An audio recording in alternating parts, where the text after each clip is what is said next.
teachers. And then we have exam mode where, and it is very important, then we have online learning. Therefore, Mwalimu Plus enables, this product in Mwalimu Plus enables learners to learn remotely. Maybe when they go up country, they can learn there and outside the classroom, so to say. The most crucial part now, the last one point here, is real-time progress reports. Real-time progress reports. Here, allow me to say in Kiswahili, hautasumbuana na walimu pale kusema, hey, bwana discipline, naitwa nani, senior teacher, can I have the results in my desk, ama on my desk by today noon? Hamtasumbuana na yeye, because it's just a matter of clicking the button and then you see the report while you are doing other things on your, in your office. So progress reports are very critical for us as owners of the school. You'd want to see what the teachers are doing, and you'd want to see how the learners are performing. The teachers would want to see how their learners are performing, and also the parents would want to see how their children are doing. So there is that real-time progress reports. Initially, the traditional way of teaching is where you just go and then you have a lot of marking, and then eventually compiling. It is hectic and has made teachers to get tired doing this kind of work. Now, before I get to the very crucial part, I want to caution all of us here that you have to talk nicely to the teachers, because if they don't understand that this product is not coming to replace them, they are going to kill it. They'll kill it. You are taking it to them. They are the ones who are going to execute this. And if you are not very positive and make them understand it is not coming to replace them, they are going to kill it. So let them understand that this product is coming to aid what they are doing, to help them improve and become better teachers, because we are in the 21st century. Now, what do you have to lose? What does your school have to lose if you don't embrace technology? You can say, after all, I am used to my own way of doing things. But what are you going to lose? Number one, we talk of ICT readiness. If you don't upgrade today, your school will be left behind in terms of ICT readiness. Now, it is the truth that 99.9% of our parents that we have in our schools, all the way from class 1 to grade 8, they are young parents and they are tech savvy. These are young parents and they are tech savvy. Therefore, they would want also their children to be tech savvy. And if you are not going to embrace this technology, then it means you are going to lose them. And I'm sure, my dear friends, you are going to recall these words that I'm speaking here today, because unless we go the direction that the world is moving, then we are going to have some problem. Then we have future of learning is blended learning. Blended learning, where we don't do things traditionally, where we used to teach just teaching, but we need to introduce also technology and be able to teach. Remember, we have international schools, our schools, and then we have the universities. They are using technology to be able to achieve this. Then we have loss of clients. Now, if I could ask each one of you, how do you feel when you lose a child to another school? How do you feel? It is extremely painful, very painful. You can even end up sacking the teachers, thinking that they're the ones who are messing up your children. But it is probably us who have not done what is expected of us. So during school closures, and the schools continue to teach online, those that teach online, they retain more students compared to those that don't teach online. Remember, parents tend to move students. That is very critical. Then the last one, which is very important, even if you forget all other things, now remember this point, that loss of supplementary income is imminent if you are not going to embrace technology. Loss of supplementary income. Can you imagine when you start using this product that we're bringing to you, you are going to charge pesa kidogo, or a little money more for maybe, I don't want to use that term here now. It is not tuition, it is remedial classes. For remedial classes, holiday remedial classes, with the use of online technology. Therefore, if you don't embrace it today, then you are going to have some issues. And with that, I am sure you have been convinced, and I'm requesting now to wrap it up. I heard you bought the train. The future is technology. The future is technology. Books and physical classes is not the future. You might invest so much in books and physical classes. That is not the future. Those will become obsolete very soon. What is the future is technology. The product is here. You have been shown it. It has been shown to you. You have been given an opportunity to embrace this. And I want to believe all of us, as we leave this place, all of us where we are receiving this online, we are going to make spirited effort so that we don't lag behind. Thank you very much for listening to me. Thank you very much for your time. And I want to believe from here, we are going to get a lot of invitations to your school so that we can help you, because we have said that we provide this support. And I believe we are going to give the best to our children. With that, I want to end it at this point and ask my colleague, Titus, to come over and then show us how we are going to get into this gadget now, because if they are given this gadget without being shown how they are going to operate it, then they might have some problem. Thank you so much for listening.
Good morning, ladies and gentlemen.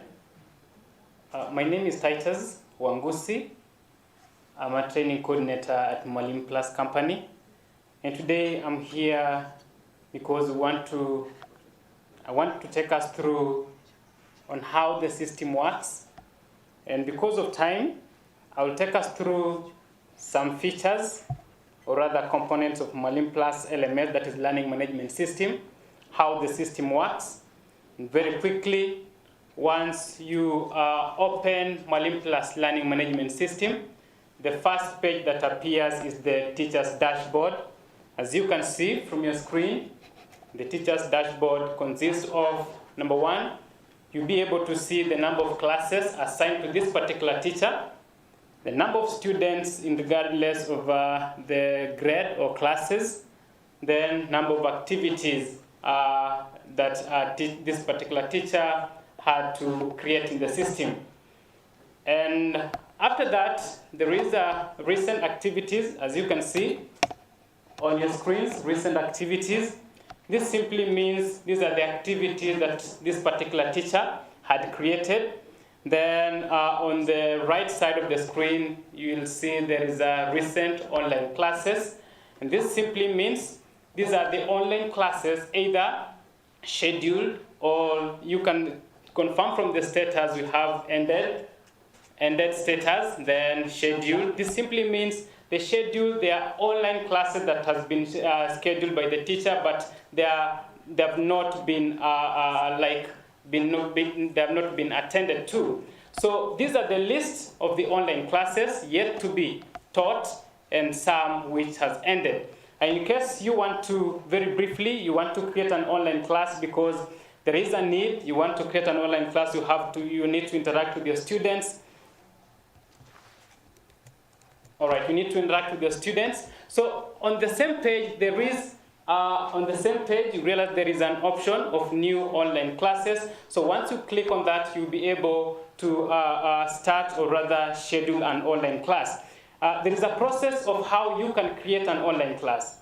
But because of time, I will not take you through the entire process of starting an online class. Rather, I'll just go straight on the scheduled class so that we can be able to see how does it look like. Yes, this particular class has been scheduled. How does it look like, and when do I need to start this particular class? So very briefly, go to online classes. So once you open on online classes, you realize that from the screen, you have a list of scheduled classes, that is online classes, beginning with the schedule, ended, depending with the status, because you might be having status as ended, scheduled, or running, or rather ongoing. So since we have our classes, we had already scheduled some for this particular function, I'll go straight to start this particular lesson, or rather class, and see, dear members, how does it look like. So alongside, you realize that on this particular page, the first line of the page,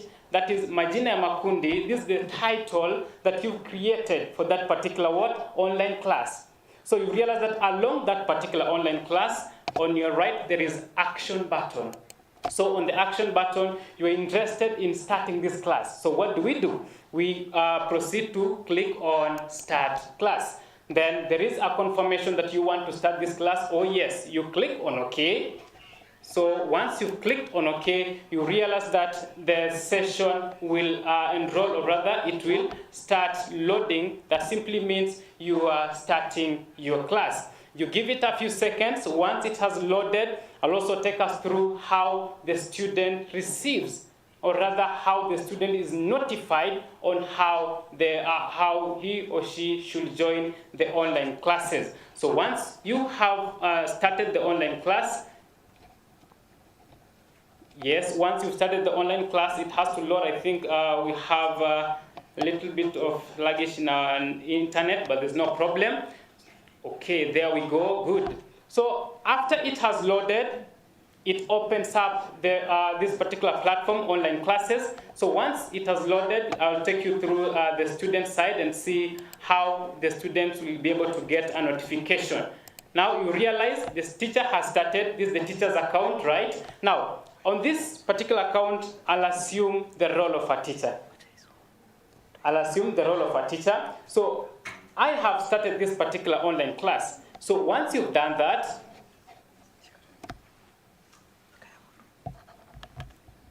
sorry for that. Okay, so once you've done that, the system opens up just to test and make sure that you're okay, you'll be able to hear your echo. Good. Now, this is the online class. This is the platform for the online class. You realize that we have different features here. The first feature, this simply represents the whiteboard. It assumes the normal class setup. You realize that in schools we have blackboard, right? If I'm not wrong, in colleges we have whiteboards. Now in our system we have the whiteboard as well. Then you can be able to share your study materials. You can be able to share your study material, that is shared notes. And you can be able as well to interact with your students through the public chat. Now, this is just but the teacher side. So you'll be interested to know, to want to see your students, and also your students be able to see you. So what you do as a teacher, you just click on the camera, here video camera, to put on your camera so that your students can be able to see you from the end. So do that very quickly. Yeah. So the person you're seeing there, I'm assuming the role of a teacher. So that is the teacher. Now I'll take you through the student side. The student has got a notification to join the online class. So the student clicks on join online class. The same process. Yeah, so the student has finally joined the class. So there's a need also for a teacher to see the students as well. So the student will also put on the video camera.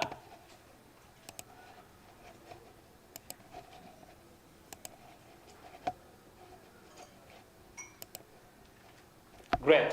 Now, you realize that on this particular platform, there are two particular video cameras or displayed. The one, at the moment you'll see my face because I'm assuming the role of a teacher as well as the role of a student. So this is how you will be able to navigate through the online classes. That is, in case you want to share your learning material, you want to upload your presentation, you can do that as well. Now, dear members, once you've done that, the teacher will want, after the session, will want to give out an assignment, right? You want to give assignment to your students. So there is a need. Once you're done with the online class, you want to assign your students assignment. And here is when Mwalimuplus comes in. Like my colleagues have said before, Mwalimuplus is not coming in as an empty classroom. Mwalimuplus is coming in with content, right? So where is this content? Now, here we go. This is the students' dashboard, the students' side. So what we do, we have. Can you zoom out? Okay. Now, on the student side, we have different features. So very first, we have a learning area features. So the student, once you click on the learning area features, you'll be able to get coursework and revision papers. That is revision, my colleagues have talked of, we're having KCP for the past 11 years. It is in the system. So number one, once you've clicked on the learning areas, you're interested in, for example, studying science, you just click on science, as you can see on your screen. Click on science. So very fast on science, once you clicked on science, yes. So we have the subtopics aligned there. So you choose on the topic, or the subtopic that you want to practice. So for example, fertilization, then let's practice. Okay, so once you've clicked on that, the questions will pop up. So the student is able to interact with the system. How? For example, that is the first question. Different body organs, that is the question. So in case the student gives a wrong answer, what happens? For example, let's do that. Structure, submit. Oh, sorry, you have submitted a wrong answer. Now, this is where the interactivity part comes in, okay? The system guides the student step by step on how this particular answer was arrived at. So the student will have to click on show me another step on how this particular sum was done. You realize the answer is system. Yes, but why? How comes the answer is the system? Yes, how did I arrive at that particular point? You just click on, do you want to see how it was done? Then there we go. You will have a similar example of the same question given. And this, we have explanation as to why there is that answer. So ladies and gentlemen, After that, once the student has done that, we have reportings. We have different reports depending with the type, or rather the subject that the student was studying. Now, we go back to KCPE, right? The KCPE question, we've said that we have different modes from like 11 years ago. We just click on KCPE. On the KCPE part, we have practice mode and examination mode. Just as you can see on your screen, practice mode and examination mode. But due to time, kindly just allow me to go through, or rather to let us know how examination mode looks like. So we just click on mathematics, that is examination mode. Once you've clicked on examination mode, by examination mode, this simply means the student is given a timer. Assumes a normal examination session, right? For example, if it is mathematics takes 1 hour and 30 minutes, the same applies to the system. You realize that we have a timer here. Yeah, this is the timer. Here, this is the timer. So the student is timed. No, so once the student submits the answer, the system takes you to a different question. And from this, the student is able to choose from, can decide to start from whichever question, just like any normal examination papers. So he or she can decide to select whichever question to start with, and that will be that. So once the student has done like the examination, is done with the examination, we have the reports. Now, how do the reports look like? You will be interested to know how the reports look like. So very fast, I will take us through the reports, the report system, how the reports looks like. Okay, very fast, good.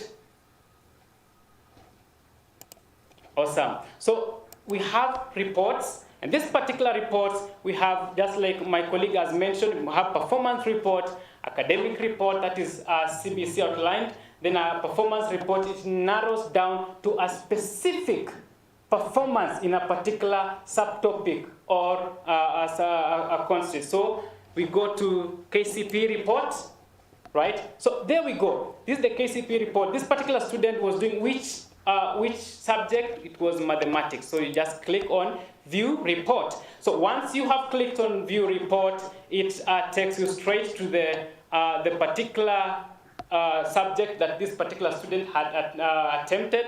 For example, if it is mathematics 2020, view the report, how it was done. There we go. Now, you see, the first percentage simply shows the correct answers. This particular student was able to get 32%. If he or she got 32%, which means whatever that did not get right, it's 68%. And not attempted, maybe he never attempted. What he never attempted will also be enlisted there. But then it narrows down to a specific questions that he did. So the student will be able, as well as the teacher, will be able to go through the report and get to know how my child performed, how my student performed, where do I need to put more emphasis or even to stress further. So dear members, after you're done with the reports, you'll be interested in also giving out assignments as a teacher. Remember, we have talked about practice question. Practice question, these are the questions that comes with the content in the system, Mwalimuplus system. But then assignment, if you've taught, right? You've been in class, so you wish to give out an assignment, your own made assignment as a teacher. Yes, the system gives a room for that. So you as a teacher, you will be able to give assignment, then also give out the general mark that you want to maybe out of the entire examination or out of the entire assignment, how much score do you want them to acquire. So dear members, it is great that we have the system here. Okay, at this particular moment, I'm unable to talk about every feature in the system, but we will do this as we go along. because I believe we'll be coming to your schools, doing further trainings, doing further offering customer support all along. That's when we shall talk about everything in the system. But as per now, kindly allow me to have talked about that only. Then in the near future, that is very soon, we shall be moving down to your schools to train students, to train teachers, and to have many more customer support visits. Then up to there, I really want to appreciate you all. Then I would like to say this, that it is good that we embrace technology, right? It is good that we embrace technology, and having Mwalimuplus having Mwalimuplus as the system, it is good way to go. So we are set to go with the system and to offer you more customer support to ensure that we are able to do this on our own. So thank you so much for your precious time, and God bless you.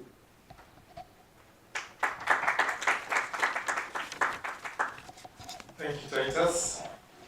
Thank you so much for that wonderful demonstration of how the app actually works. Now, Mwalimuplus has also partnered with several private schools in previous piloting projects, and the schools reported improved performances, and after adopting this particular platform. Several schools were participated in the pilot. We have like Kinderstart Academy, Kalin Academy, Machakos Academy, Zawadi Academy, St. Nicholas Academy, Jimsi Academy, Kitengela International, Compuera Academy, Star Sheikh Academy, Damacrest Academy, Cornerbrook Academy, and and others. They also train teachers, IT administrators, school administrators, head teachers, and students. And of course, we have some of those schools represented here today, and we'd like to hear from the horse's mouth, because if Mwalimuplus talks about themselves, it will look like bragging, but it's true. They have done a wonderful job there. So let's hear from pilot schools, Florence Mwangi. Florence, please come as a representative of the pilot schools, that is a Kinderstart and Kalin School. Karibu sana. A round of applause, ladies and gentlemen, for Florence.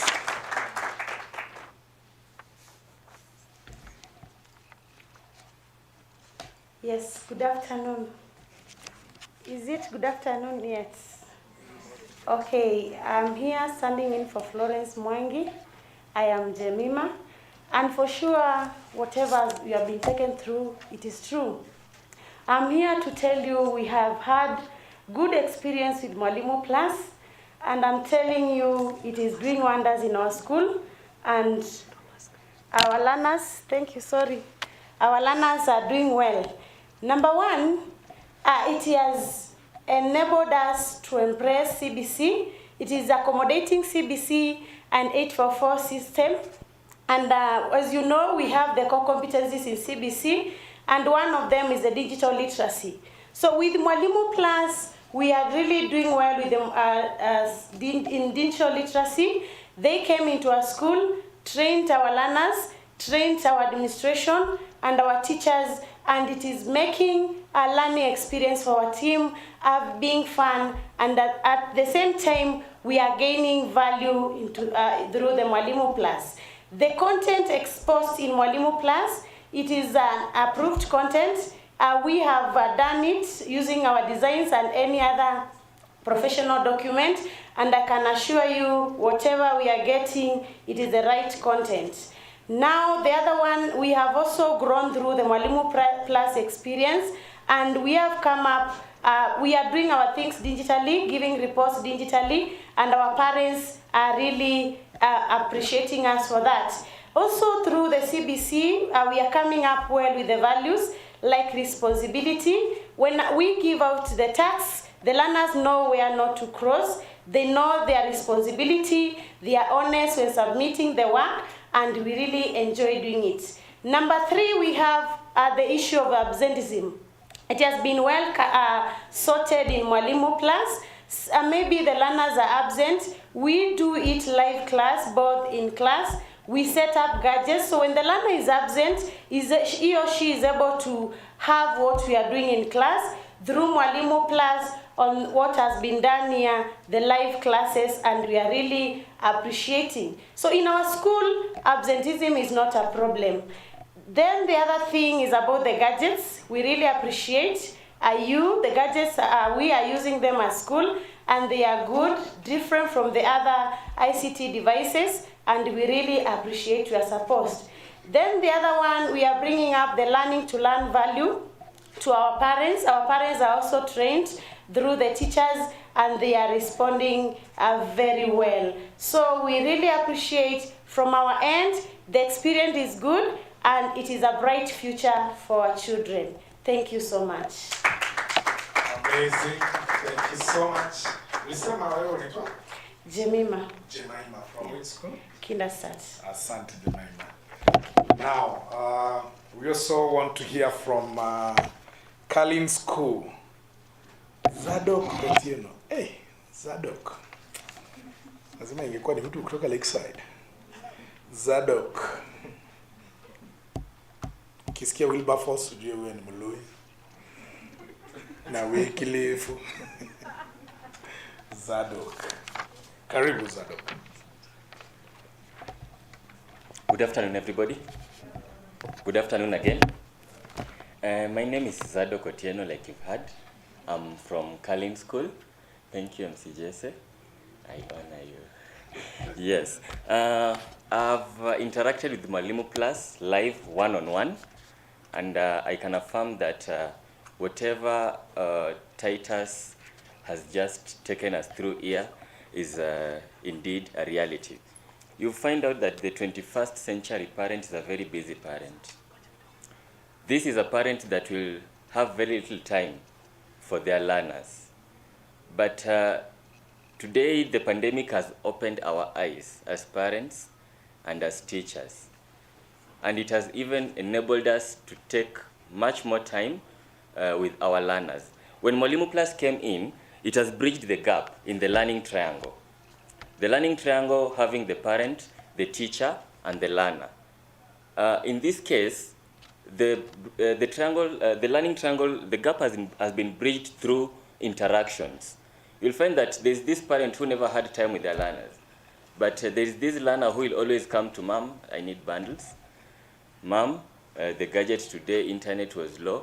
So you see, the parent will create time and sit down there with that child and ensure that this is done. To me as a teacher, it has enabled me to improve the performance of my learners, such that you find that during this time, schools are struggling with the curriculum. You find that the syllabus is the same, the term dates have been reduced, and the syllabus has not been reduced.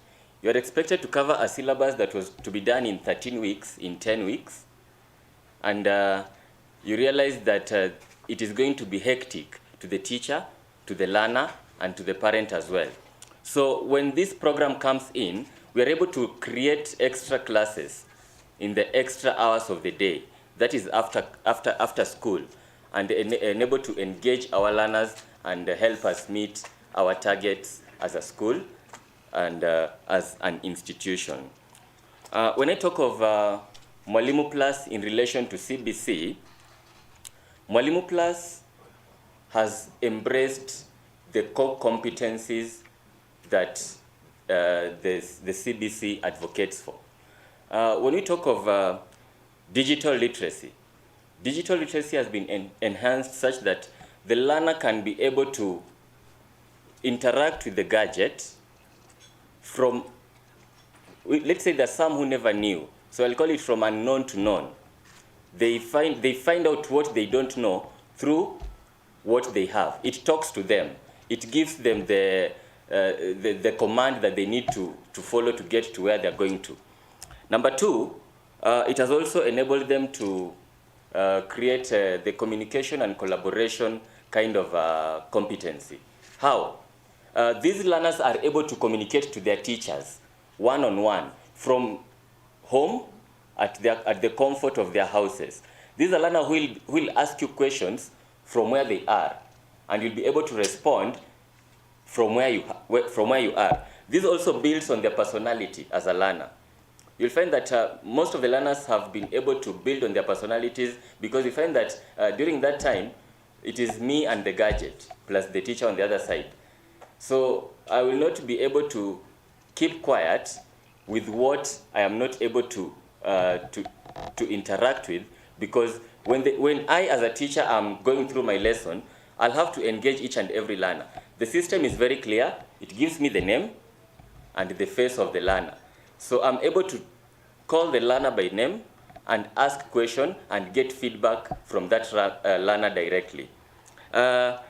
We've also witnessed a regulated content from Mwalimuplus, regulated in such a manner that just like the director was giving his explanation here, he said that the gadget is controlled such that it fits the needs of the learner.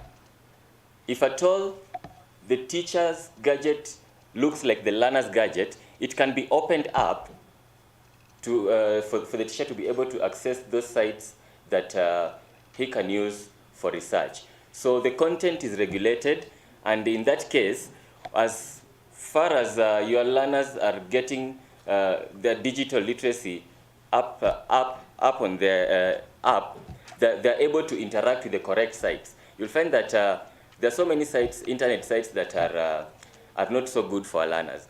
But with the regulated content, it's just working so well. As a teacher, I was able to share notes alongside the created content that we have in the gadgets. You realize that as a teacher, when you go through the CBC books, the books will not, they will just act as a guide. But as a teacher, you need to go into research and get more content that you'll give to your learners. If you only stick to that CBC book at that particular time of delivery, then you realize that you give your learners a raw deal. And when Mwalimuplus came in, that is why you see the analysis of those exams in relation to the right and wrong answers as the child has given. When I talk of conveniency, it's convenient in that I'm able to schedule my classes in time. I'm able to view and to call my parents and talk to them and help them understand and put their learners to order such that they're ready for that class when it's supposed to happen.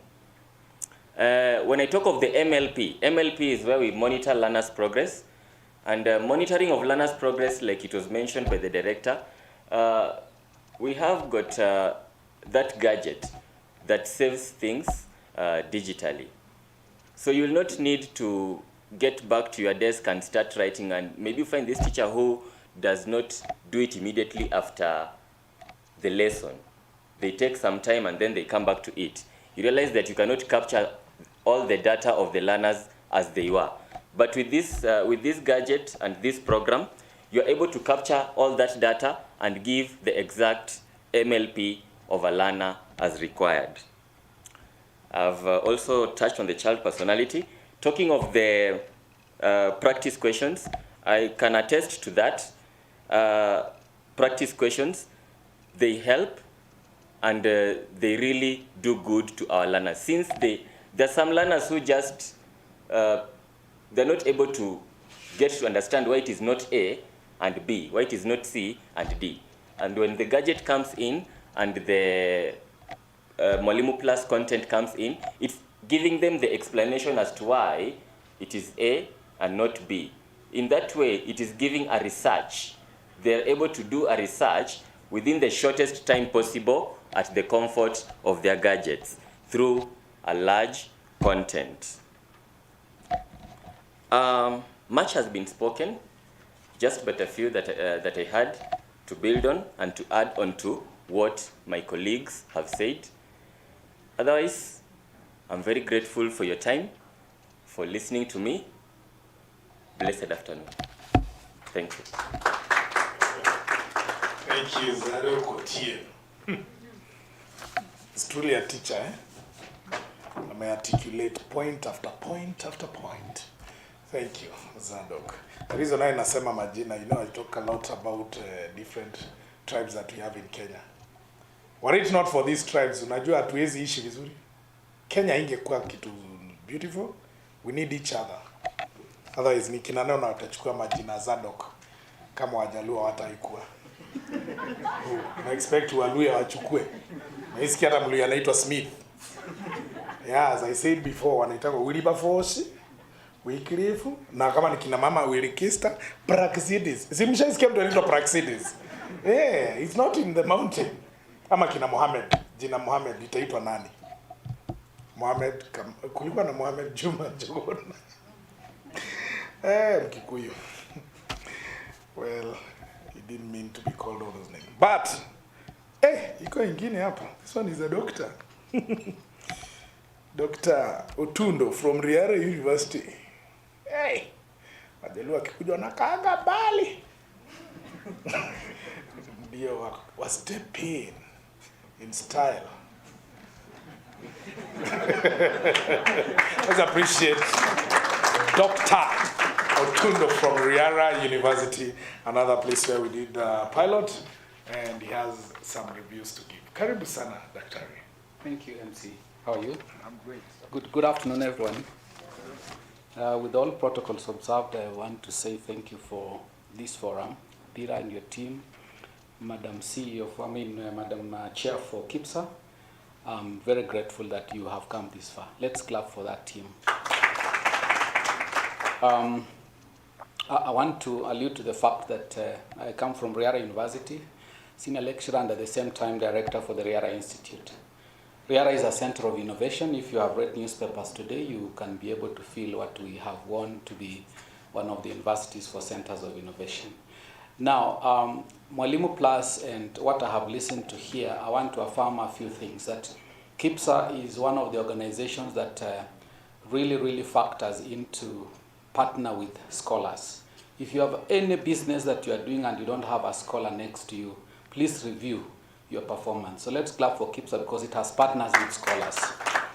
I want to say that I was called upon to have a chance to discuss with the team that was going through this product. I had a serious evaluation of it on the site and affirmed my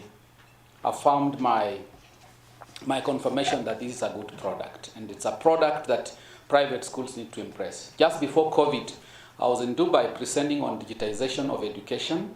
Little did I know that COVID would happen. It happened. And so we are in the space of beginning to manage learning other than managing learning institutions. We are in the space of students being able to get quality education from quality teachers across board. We are in the space of teachers being retooled, not necessarily through a physical presence. And I'm certain that this is what this tool is going to do. We are in the process of ensuring that quality, access, relevance, and equity are adhered to, and that's where we are today. I am certain through this product, Madam Chair, that KPSA will be able to extend a leaf to nurturing public schools, because we also have to stand for public education. And our public education is low. So through this product, KPSA can be able to be the leading factor towards quality, access, equity in public education. On the same note, therefore, I want to say that this product should lead to high-level teacher training so that they are able to work it out effectively. In as far as we're going to use these gadgets and use the technology, we should not let the technology control us, but rather feed the technology with the right materials, right content. I had a chance to interrogate teachers of Mwalimuplus at some point, and I want to allude to the fact that the project that they are doing on this process is the application of what we call constructive alignment.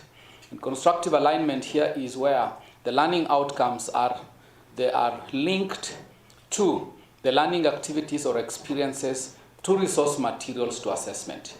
One of the reasons why students struggle when they get to higher learning institution is because when they are in lower classes, the teachers do not apply the constructive alignment. There is a big disconnect between assessment and what learners learn. Big disconnect between assessment and the learning outcomes. But now we are saying in the 21st century that there must be a level of where the learning outcomes, the experiences, the resources that are being used, teaching and learning methodologies of the 21st century, and the assessment are all aligned. so that in that aspect you're able to produce a learner who understands the learning process as a process and not as a one-day event. How then do we need to do it again? We need to have the buy-in of the parents because they are the key stakeholders in what we are doing. And KPSA, and I want to be able to make it very clear, I hear most people sometimes refer to KPSA as KPSIA, as KPSA. It's important for us not to really have those terms intertwined. Kenya Private Schools Association, that is KPSA, is one association that has grown from the lowest level. And I don't know whether Madam Deo has spoken, but it's important for us to keep remembering history, where this association has come from and where it's headed to. So as I stand here on this platform, I want really to applaud the team that worked on this project and the allowance of the fact that KPSA gave an allowance for this team to work to this project. So if that team is represented here, even if I speak and leave, feel that I have appreciated you. Mary Rulbai, your team, and everyone else, I want to say you people have done a great job. One more thing, clap for that team. And if the CEO and the entire fraternity of management of KPSA would not have allowed this to happen, then we would not be this far. We will not be discussing about Mwalimuplus. That is definite. So let's clap for that, for the team, the management. And finally, as I finish, therefore, I said we need to make the buy-in of parents. And how are we going to do it? We need to define a product that enables the parents to buy in. And not as an individual school, but as an association. How do we reach out to the parents through this product? So that it is not about this specific school, St. Nicholas or Good Testimony, saying we are reaching out to parents. In as far as the schools will be quite handy in reaching out to parents, but I think we need to create a product where we're able to reach out to parents directly. And strongly, as we reach out to the parents, we need to enhance the skills of the teachers. It is one thing to have technology, but technology, as I said earlier, should never control our thinking. It should never control our mindset of innovation, creativity, and imagination. And that means that we should have a chance where we use this product. And I'm willing personally to offer myself to, even sometimes using this product, to be able to train the teachers, because that is where the big problem is, by the way. The issue of CBC and I don't know why we even keep comparing CBC and 844. 844 is not a curriculum. 844 had a curriculum which was referred as content-based curriculum. Now we are talking about competence-based education. And competence-based education is not just happening in Kenya. It is now global. Because what competencies that lead to proficiencies of learners. And for that to happen, it is important for us to invest in teacher training. So through this technology, we can be able to invest in teacher training. And to Mwalimuplus plus KPSA, my word is this, that this should be a continuous process. Should not be like we have reached to the end of technology, the end of innovation. It should be a continuous process to enable the learner to function in three perspectives of learning. That is learner-to-learner interaction, because this is a social enterprise. 2, learner-to-teacher interaction.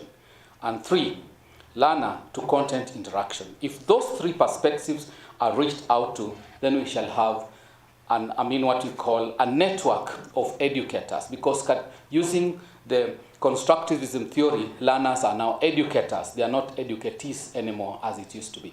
Thank you, and I wish you a great afternoon. Thank you so much, Dr. Otundo from Riara University. KPSA. I told you, you need laws in this country, otherwise some things will just go. And vile tu mulipronounce tangu mwanze ibaki hivyo na hakuna mtu atakosoa. You know, laws don't lie.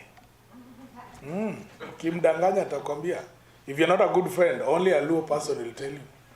Atakwambia wewe mimi sikupendi anymore. Lakini mkikuwa atakwambia wewe ngoja nitakupigia. Tangoja.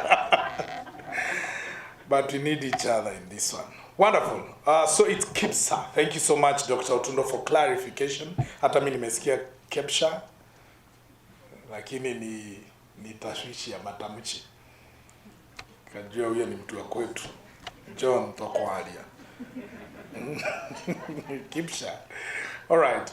Mwalimu John, iweka sana. Asante. Now, moving on swiftly, ladies and gentlemen, I would like to invite from KPSA Digital Transformation Team, the KPSA Assistant Honorable Secretary, Mr. Anthony Ndongo, to come and give his remarks. Let's appreciate Honorable Assistant Secretary Kpsa.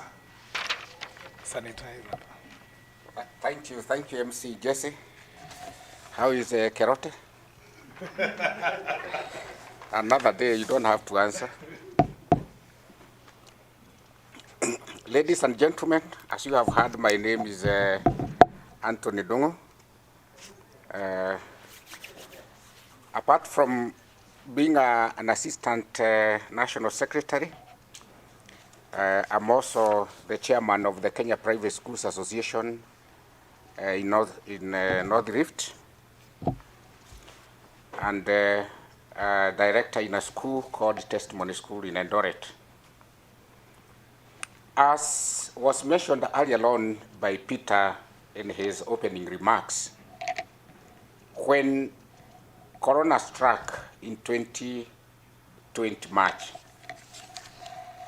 all schools, including private schools, were taken unawares by that announcement on the 16th of March 2020 that schools were going to be closed. Directors were very worried. Parents were worried, and so were teachers. What followed immediately thereafter was even far more worrying. Teachers were being sent away on unpaid leave. Directors of school did not know when the next income was going to be. Parents were worried that their children would not be able to learn. And that was a confusion. And directors of schools started calling and ask us, can you give us direction? Can you tell us where we are? Parents were also calling. As a director in a school, I had hoped, and even as we addressed our teachers, we told them, we think this is going to be for a short period. And personally, I had hoped that the schools would open in March. That didn't happen. And then now I didn't know what to tell my teachers, I didn't know what to tell my parents. And as I said now at the association, we were being called by schools from all over the country. What is going on? Can you give us direction? And in her wisdom, the Kenya Private Schools Association, Kpsa, decided to appoint a committee to interrogate and investigate this matter, because by then we had already been told that this problem called Corona is here with us to stay for we don't know how long. And therefore, with that in mind, the association appointed a committee to investigate on online learning, specifically because, as Peter mentioned earlier on, not much was happening in a majority of our private schools all over the country. And this was a very big concern. When different schools started online learning, there was again all kind of confusion. Some had gadgets, others did not have gadgets, parents did not have this, and so on.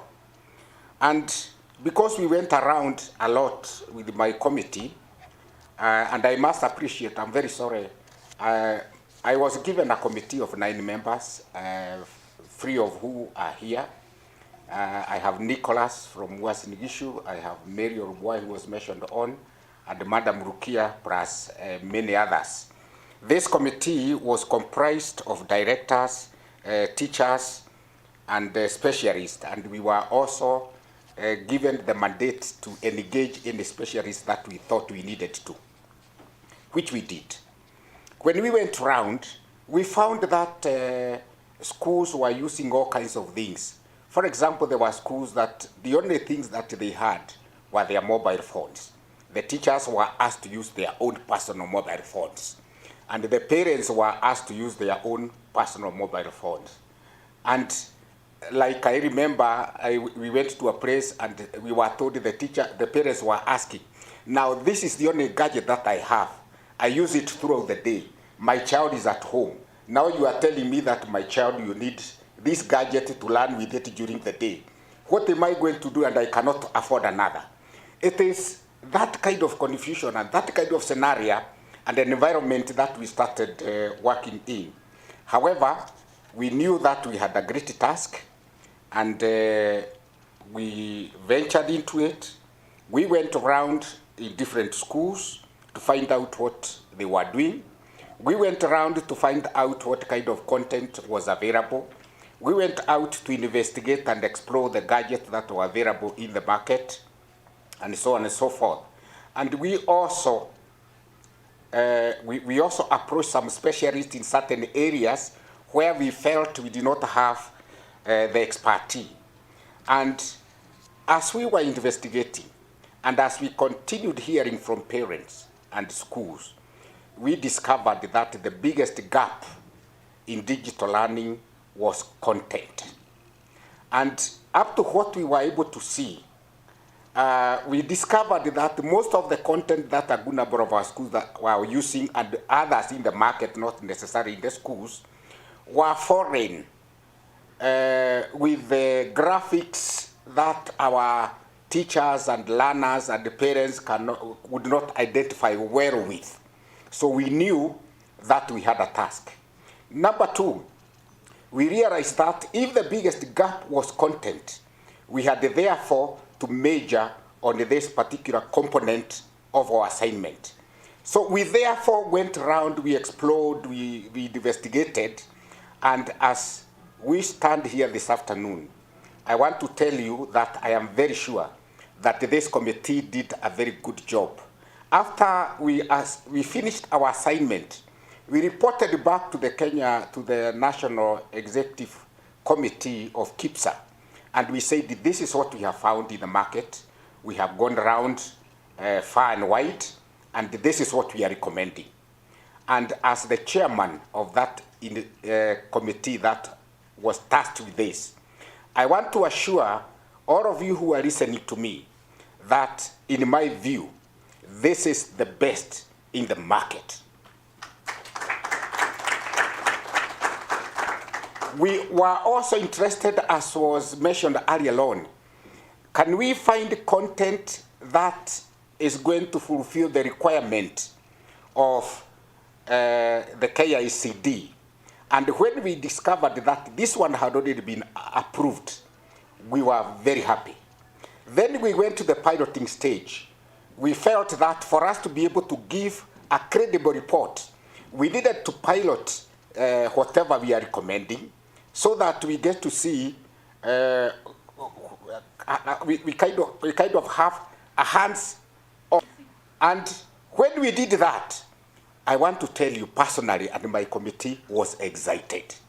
When we learned that schools that were just on pilot were making improvement up to 30%, I felt this is something very good that I don't want to ignore or not recommend.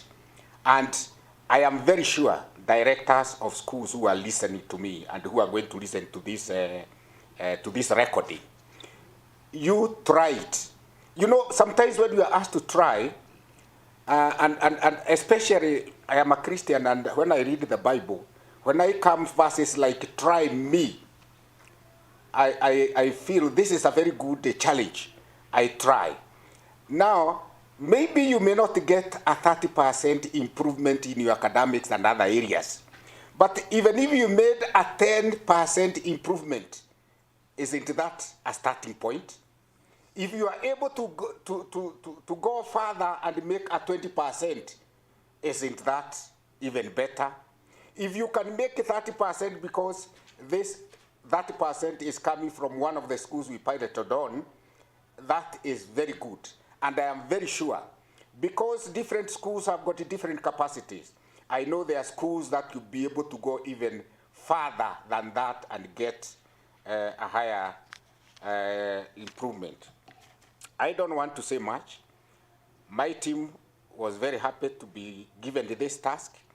We did our bit, and I want to tell you with a lot of confidence, with a lot of confidence that the package that we are launching today is a package worth considering. I'm not a Luo, but let me repeat, it is a package worth considering. May God bless us.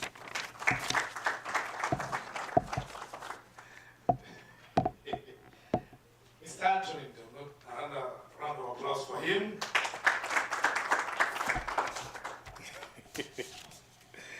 Amesema he's not a Luo. Don't worry. Mr. Anthony, you know, being Luo nowadays is a software you download. Anyone can be. Ukianza kukaa msafi hivi, naongea maneno mzuri, you can. All right, so now, ladies and gentlemen, want to hear remarks from the KPSIA National Chair, Madam Mutheu Kasanga. Let's appreciate Madam Mutheu Kasanga to come and give her remarks. We're almost coming to the end of the prom, and then I'll let you know what you're going to do. And then we have a lot of questions that are coming in online, so please, even if there's someone here who has a question and you didn't get a chance to talk, you can write the question, and the team from Mwalimu Plus will be able to address it. Karibu, Madam Chair.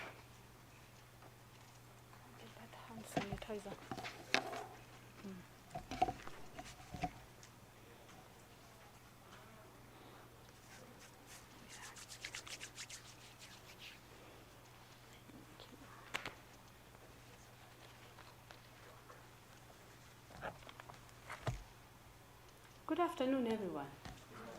Good afternoon. It's a very interesting afternoon. So allow me to go through the protocols so that I don't speak Kikamba and say all protocols observed.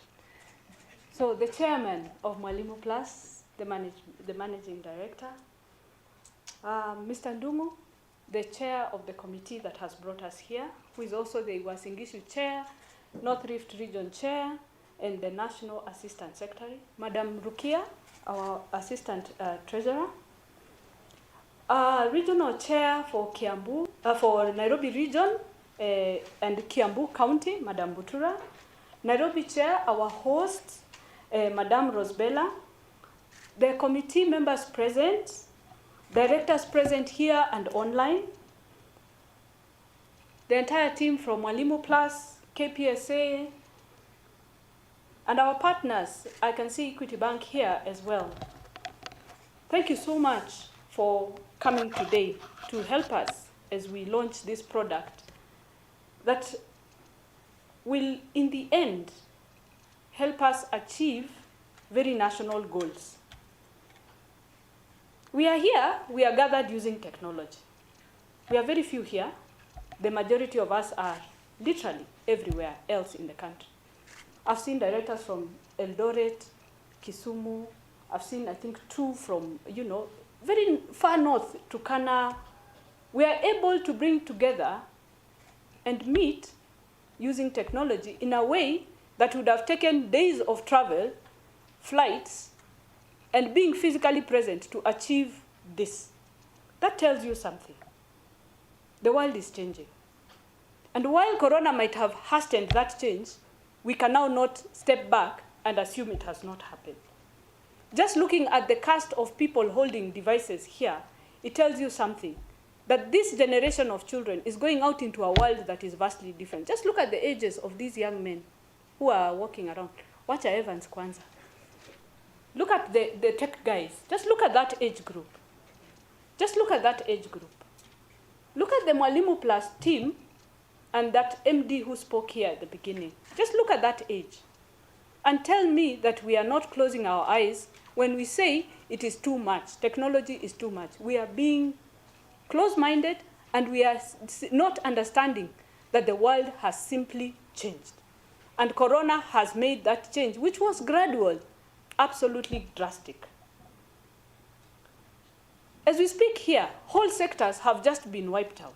Right now, we have seen that people who sell things online have started doing a lot more business without an address, with no physical shops. They use technology. Who runs that technology in the background? Who runs that technology? As educators, We cannot ignore technology. We cannot teach as if the technology does not exist. We cannot not prepare children for a world that we ourselves are just beginning to understand the face of. It is being called the fourth industrial revolution, and it is technology-led. And the fact does remain that a lot of the jobs we know about are already collapsing. Bureaucracies are collapsing. For instance, we barely, all of us, we run schools, we barely have secretaries who type up documents for us in the way that 15 years ago, all exams used to be typed by a secretary. Now, you demand a teacher to produce an exam. You don't give a secretary to type that exam. The teacher produces and brings a typed thing. It tells you that there are jobs that are simply disappearing. And those of us in technical training college, we see it. We see that there are courses where when students do these courses, there are simply no jobs anymore in those spaces. In universities, we are seeing the same. And Dr. Otundo alluded to it somehow by saying that we really have to prepare children for a future that seems to have arrived without some of us being aware it is here today. In the urban areas and surrounding areas, we are now seeing day-to-day use of technology in organizing our lives becoming more and more important. This is the world that we are sending and educating children to go into. We have to be ready. This is the education system of the 21st century.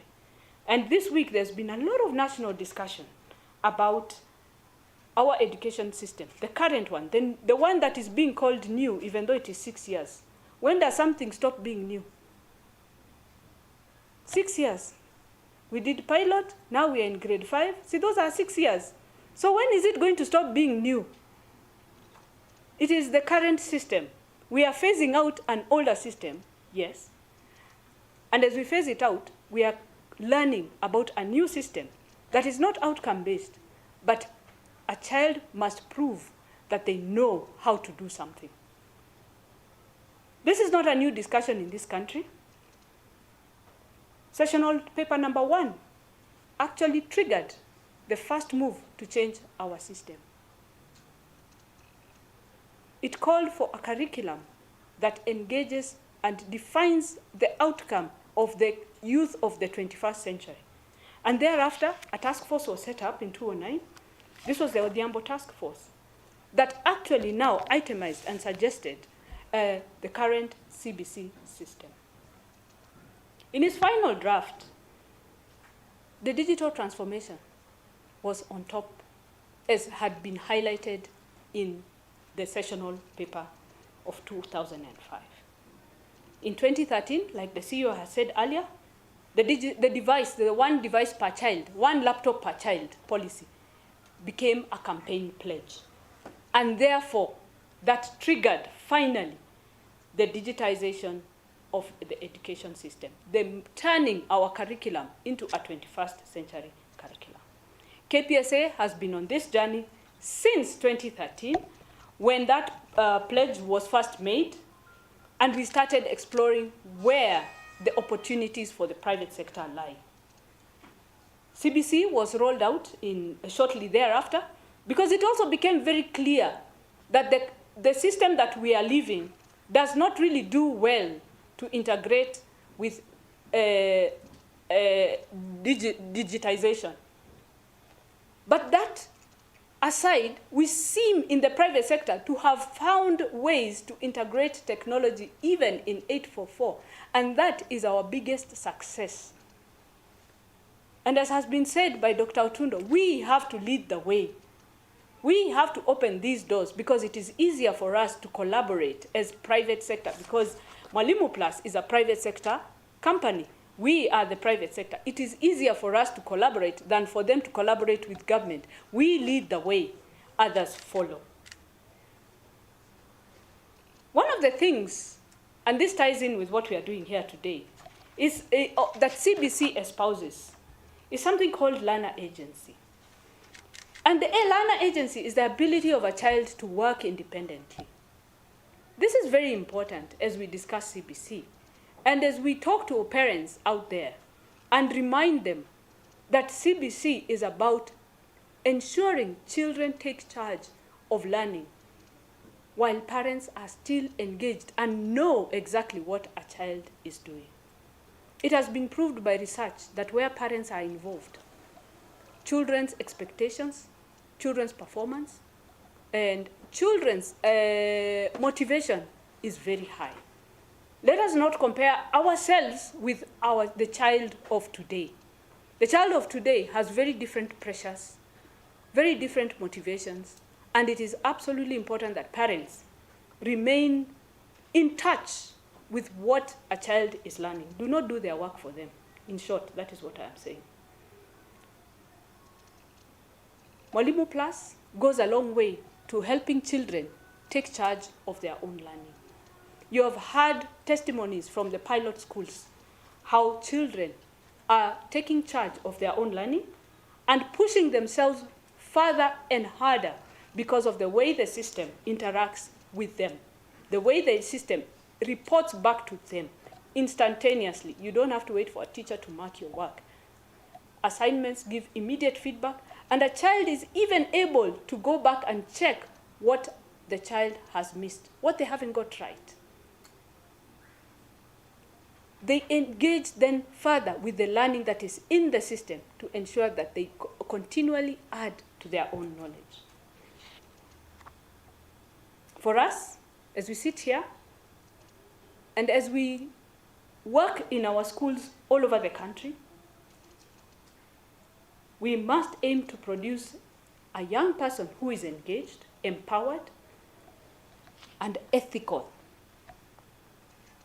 I want to talk about the ethics because when it comes to digital, anything digital, safety is very important.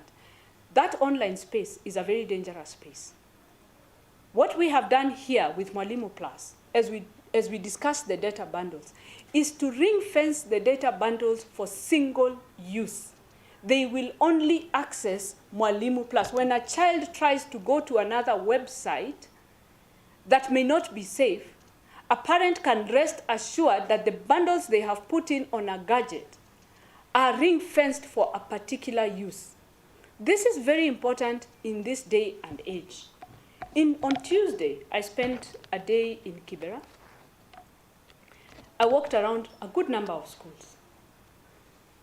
And what you see is how Kenyans of all economic backgrounds desire quality education. The desire for quality education drives these parents to look for the best school they can afford within their income brackets. There are 144 private primary schools in Kibera. And these are parents looking for quality. So as we talk about affordability, this is where negotiations like what we have here with Mwalimu Plus, with the companies that sell data, and as we move forward, is to make sure that schools, because there are instances where parents may not even afford these devices, schools have access to digital content, and Mwalimu Plus does that.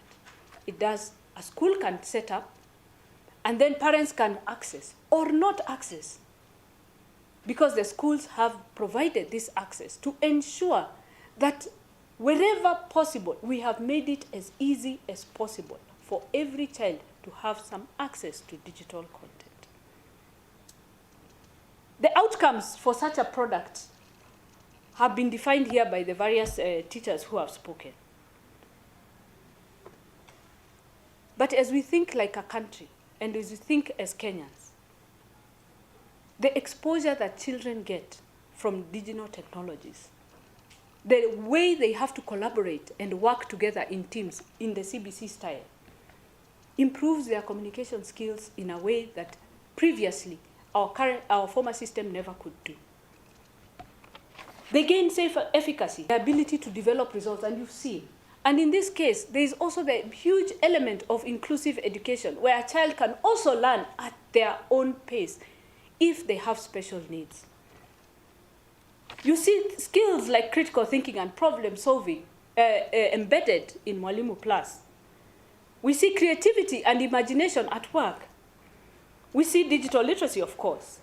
And then, of course, just the whole element of learning to learn. You know, they learn to love to learn because kids and technology, they just absorb it like fish to water. We make learning fun, and it doesn't seem like the huge burden that used to be in the old system. Even as Mwalimuplus has content for 844, that is the same effect. It makes 844 a little bit more palatable. And like one teacher has said here, we are working under very restricted time where we are recovering time lost because of the closure from the pandemic. So we only have 10 weeks to a term. Therefore, this is one way that teachers can use to make learning fun and still achieve the goals of making sure that the content necessary to be covered can be covered. We in the private sector have been known over the years for being able to cover syllabuses. Let us keep doing that, even as we are struggling through these very difficult times of having nearly 4 terms to a year.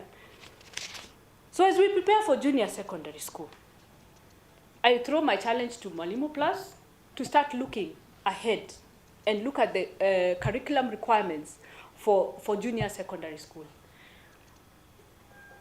The requirements are already online on the KICD website, so it is easy to start building up a structure as we wait for the detailed curriculum designs to help us now move in.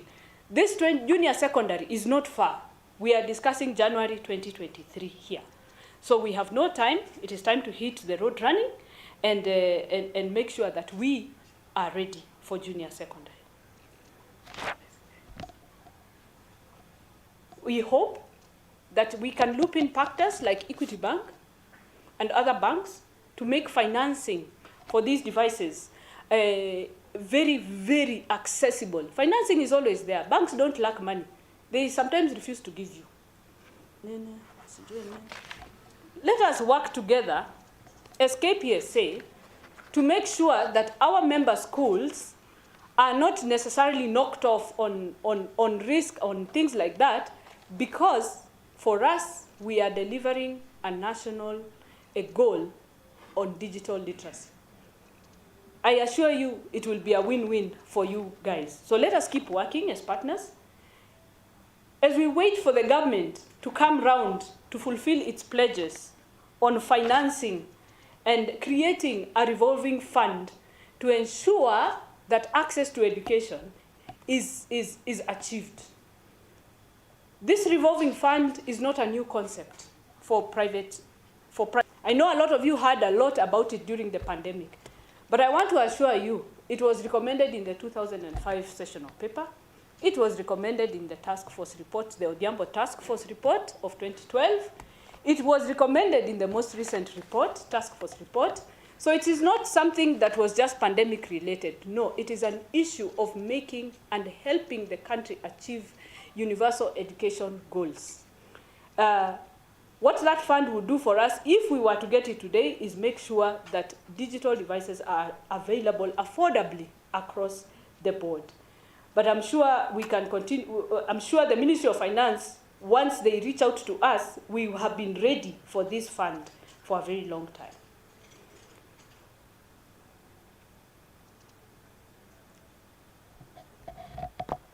I want to tell us something about CBC. So that those of us out there, we here are implementers of CBC. And we have seen, because we have the 2 cohorts, we have seen the 844 kids, and we have seen the CBC kids. As the national discussion goes wild out there, we have experienced the difference. And the parents who are honest with themselves and have children in both systems can attest to the value and the difference that CBC, the outlook and the outcome and how the children think. The difference is stark. Let us remember that CBC is not a Kenyan invention. That countries have been teaching CBC for nearly 80, 100 years. That difference is what we want in our Kenyan children. That difference. That exceptional child is what we want. And for the first time, the CBC structure actually has embedded in it inclusivity. No child left behind. No child left behind at all. We actually have a curriculum for kids with special needs and are now almost ready to roll out a curriculum for the gifted. We have never had a curriculum for gifted children. And therefore, our gifted children fall behind on the waysides. You read in the papers on a small column that a young man or a young lady somewhere has built a helicopter, and it is in like a small column. This is beside your newspaper, hapo kando hivi. If somebody in the rural areas can build a helicopter using waste mabati, waste what, that is a child who should have been captured in the education system and given an education in engineering at a very young age. That child today would have slingshot this country into a very different level. We keep complaining as our country that we don't invent things. It is because we don't nurture that excellence at a young age. CBC does that. CBC does exactly that. It needs national support, given the understanding of the failures of the current system. Let nobody tell you, as we sit here, me, I'm 844. But I know so many people in my first standard 8 class who didn't go to Form 1 in the first place. The wastage of the former system cannot be forgotten just because those of us who sit and tweet are educated and have managed through that system. The wastage, that is, the carnage that has been there, is not acceptable to a country. We have to embrace CBC. We have to embrace a curriculum that takes care of both ends of the intelligence spectrum, that celebrates and identifies talent and nurtures it and gives it a pathway. And this is what junior secondary and senior secondary aim to do. Give these young people an opportunity to excel in specific areas so that they don't drop out of the education system. I can talk on and on about CBC.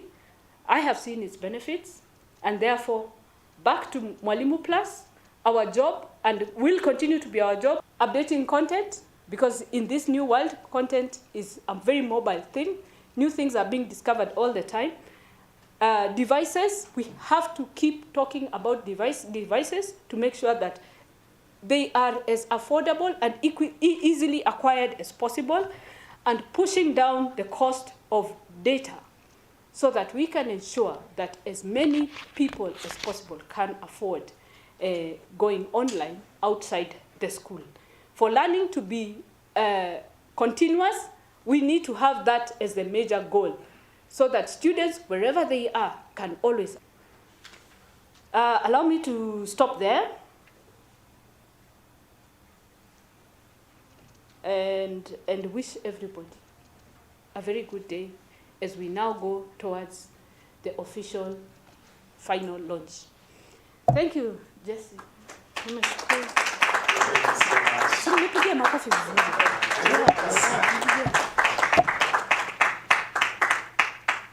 National Chair Lady Kpsa.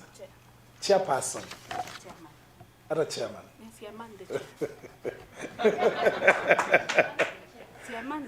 You man the chair. Yeah. So you're the chairman. Yeah. Manning it. Okay. Amazing, amazing. Now, Mudeu Kasanga. We were told that Equity Bank now, and we have a representative from Equity Bank. They are part of this program. So Equity Bank, Elizabeth Mweti, where are you? Karibu sana. So that now nitakimbiza program haka so that now we get to the official launch and the partnership. Alafu tusonge. Karibu. Utuambie how wacha to sanitize. You know, COVID is still here. Na mmevaccinatiwa? Ama mnaogopa? Watu are turning into zombies. Those movies, don't you think they were telling us about the future? Mimi wacha kwanza watu wamaliziwe, nitachukua ya mwisho. Nasikia watu waliwekwa juzi ya Johnson & Johnson wakawekwa maji. Hii Kenya. Karibu sana Elizabeth. Thank you. Kwa kifupi, Kwa in brief, kifupi. tuambie now the role Equity Bank is playing in this partnership. Na kama wazazi kama sisi tutapata afueni. Mwalimu yeyote hapa ni afueni? Afueni. Tutapata afueni katika muktadha na mandhari ya kuweza kujipatia vile vitarakilishi. Kamusi tafadhali, sijui kama kuna mtu akona kamusi. Nimeweza, kinaitwa kitarakilishi. Hiyo laptop. Kitarakilishi. Na ndio umetoka kwa hivyo Kiswahili. Aki, umeniweka kwa spoti. Karibu sana tuambie kama tunapata pesa kama wazazi za kununua hiyo kaloni. That's what I'm asking for. Thank you very much, Madam Chair, Chair of Kpsamwalimuplus, all protocols observed. Good afternoon. My name is Elizabeth Mwiti. I'm a relationship manager at corporate banking, dealing a lot with education amongst other sectors. So mine was just to briefly confirm and affirm that the bank has had a long partnership with the association and with a number of schools who are also members of the association. And we would like to confirm and reaffirm that we will continue to work with the association and partner with you as you launch this digital agenda. The bank has done quite a bit of work on its own digital journey, and so we are glad to partner with you as you go through the digital agenda, introducing digital devices, going through a whole digital transformation at the association. We are already at advanced stages in discussions and also implementations for a system within the school, within the bank. I think that will roll out once we have fully implemented it. We're also working on a solution for digital school fees financing solutions for both the parents, which of course will be a plus for the schools, because I know there's a bit of a headache in collection of school fees where you need them at the beginning of term, but parents are only able to probably give you installment payments. Then additionally, we're also working on clean energy solutions for your schools, where it means we'll be able to finance solar solutions where you can put in panels. Some of the schools are still on using a lot of firewood. We can be able to finance a conversion of that, particularly for the kitchen, so that we go to LPG instead of burning down our forests, so that we get firewood. So with that, thank you very much, and we are glad as a bank to partner with the association. Thank you.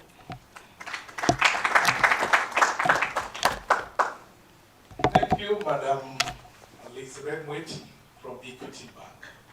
Mimi ni member. That was the most beautiful advert Equity walifanya. Najua hata sasa bado nawafanyia campaign. Watu wanagongwa. Si mmejua hiyo Haron. Mimi naitwa James kutoka Equity na kukuambia kwamba unipatie pin number na tunabadilisha mambo ya kadi. Is a lie. Equity wanapiganga na namba moja tu. 0763 000 000. And then I don't know why walimu, by the way, kwa hii research Equity wamefanya walimu ndio wanagongwa sana na watu wa committee. Yeah, participating in the campaign. Simeniona? Yeah, imagine walimu, teachers ndio wanagongwa sana na watu wa committee. Ati good afternoon, how are you Mr. John Kwaria, is that your real name? Na mtu ako committee. Ndio ujue committee haina watu ati hawajasoma. Mnaona wale mlifunza? Walienda committee. Ndio wamerudi. Wanajua walimu wanafikirianga hivi. So we are going to teach them now. Alafu naambiwa upeane pin number. Before you know it, woi KTS kameenda. Na hiyo yako private ya shule yenu imeenda. Alafu ukienda kupiga simu unapata ni mteja. Unaweza tusomea hiyo namba tafadhali mwalimu? Nambari. Mimi naitwa Grades. Yes. Na mnataka pin number. Uko sure ni Equity? Yes, sisi ni wa Equity Bank. Okay, branch gani? Wewe una bank gani? Na branch gani? Mimi nakuanga Kimathi Street. Baada mwalimu afikirie kwanza hii si ni yeye anafaa kuwa anajua. Si yako bank, si yako na details. Lakini anakuambia tuko hapa mimi na bank na Kimathi Street. Anaambiwa okay, sawa sawa. Unaweza tusaidia na pin number? Na anapeana. mwalimu anafunzwa. Yeah, for real. So msikubali tena. Msikubali. Na mkumbuke, just as we are saying, the future is so digital. It's so real. Kama wezi already washaenda digital, nyinyi walimu mmebaki nyuma kwa nini? Si hiyo wanapiga simu alafu wanakukodi pesa ni wezi wameenda digital. Cause all of a sudden ukiangalia account yako haina pesa, na si M-Pesa, account yako ya Equity pesa zimepotea digital. Wezi wameenda digital. So it's time wekeni hapa mahali bana iko. Okay. So then we can move this one. I believe we're done with this one. Hii inaweza songa. Yeah, we are going to the declaration of the partnership between KPSIA and Mwalimuplus. So that's why we are preparing all this.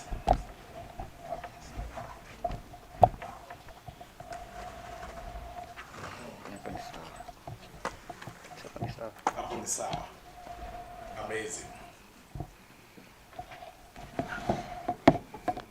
So walimu msikubali kukoniwa tena, Elizabeth, na ukienda pia uambie ule mdosi anatulipa, nimeendeleza campaign mpaka kwa walimu. So niongezewe kakitu. Imagine, I've just done a free activation ya Equity Bank. When Mwalimuplus wanafanya kazi yao, nimerusha ka Equity. But it's true, walimu wameibiwa sana. Kwanza wale wako pande za nini? This region ya Rift Valley huko. Sijui mbona. Mzuri sana. Mimi naitwa Ole Katal nini? Wow, pesa imeenda. Wenye waibi wangu sana ni wa huko Lake region. To convince a Luo man to give you PIN number. Wewe mwenyewe atakwambia, do this, you're calling me from where? The back. You know, any Luo hata hajaenda shule. Mwenye hajaenda shule hajasoma, is still a learned fella. Ukizaliwa Mjaluo, wanazaliwa tu na akili fulani ya kujua mambo. I don't know. Hivyo tu, unapata tu mtu anaitwa Otieno anakupea history ya Rwanda, na hajaienda huko. Unapata anaitwa Onyango, ashaanza kukuambia, you know, in Mesopotamia. Walimu wengi wa history wanakuanga wapi? Sini Mr. War, Mr. Ching, ndiye akwambia, you see, in 1963, when the Kpsamwalimuplus 6 were arrested, I remember very well, that time, my father could have been among them, but he didn't keep time. So, then ukienda kwa Central Kenya, they teach what? Business education. Hakuna haja ya mambo mingi kama uko shule. Jifunze kutafuta pesa. That's why wale walitufunza during our time 844 business education. I still remember my teachers very well.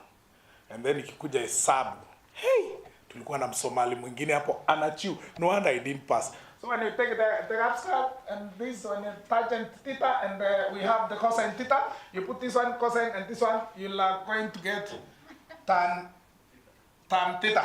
Are we together? Excuse me, Mr. Mohammed, sijaelewa ni nini abana elewa. Alafu akikuangalia utajibu sana na Mohammed. Warani nini bado hajaelewa? Ni nini? Ni tan, ujui tan ni nini? Ujui tangent ni nini? Ujui cosine theta ni nini? Mimi nimetoka Mandera, nimekuja kuwafunza hapa Meru, muko na kila kitu na haushiki. My friend, utashika by force. Kupea story ya Mandera. Unajua kwetu hata tulikuwa bado hatujaona lami. Kulikuwa barabara iko na corrugation. Tunaenda na lori. Nyinyi mko na bahati mnapanda matatu hapa. Mimi nabanda juu ya lori, chini iko mbuzi, bande hii iko gondo, bande ile iko ng'ombe, na mimi niko hapo juu. Naenda university na Nairobi. Nikuje na wafunze sign na hata hamshiki. Nyinyi watu sampole gani? My friend, Mohammed alitufunza lazima ungeshika. Asikuje kuwafunza chemistry. Kwanza mwenye alitufunza alikuwa anaitwa Mr. Simba. Hatukushika. Akitufunza about beaker na Bunsen burner. Hatukushika, alikuwa anasema, so you are going to take the beaker and the Bunsen burner. You put them inside the cast. Can somebody switch on the cast? Wameru tunajua gas ni nini. Kumbe natuambia tuashe gas. All right, and I believe now the arguments are ready. Let's welcome the CEO, Kpsa, plus the Madam Chair. No, that was my story, Nikisoma. It's a true one. Information on all of them. And of course, from Mwalimuplus, Mohammed, and Mahmoud, you can come here, please, so that we get to do the... Oh! Iko Mohammed ya kweli. Mohammed na Mahmoud. Mohammed na Mahmoud. Somali bahali yake iko hapa Sasa how do you unajua ukienda nyayo house no wonder mnanyimangwa passport haraka. Unapata Mahmoud Mohammed ni watano. Mahmoud Mohammed Mahmoud. Mahmoud Mohammed Mahmoud. Mohammed Mahmoud Mohammed. Alafu ukipigwa picha wanafanana. Karibu sana. Wewe una sign, ndio? Ndio una sign. Alafu nyinyi mnawasimamia pale. Yes. Oh, uko Mwalimuplus. Karibia. So you can get a perfect photo. So you'll sign your part, alafu mu exchange, na ya sign part hiyo nyingine, musimame mu exchange kama katiba. The media, you have it?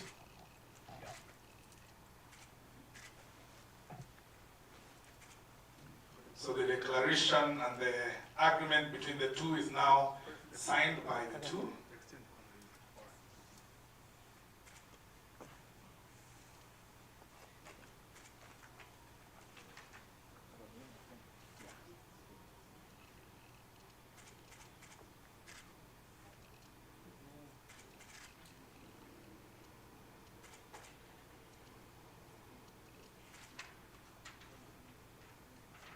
So this is the partnership declaration between Kpsa and Mwalimuplus.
So now you can stand and exchange. Let's now. You want to shake hands? No, we did like this. Oh, no, you are vaccinated. No, hatujaifanya vizuri for optics. Umeharakisha.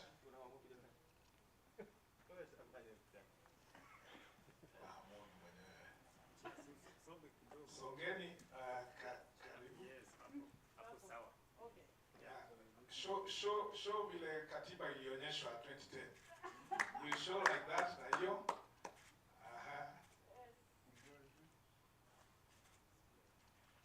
Wacha niwasaidie. Fanyeni hivi, msifungue ndani. When you're exchanging, you exchange when showing, like, yes. Hivi, watu exchange hivi. Unaona, imeslant. So, exchange mnaweka hivyo. Oh, mumesha. Unataka kusalimiana gotana. Ndio hizo. Yes, that one. Amazing. Let's appreciate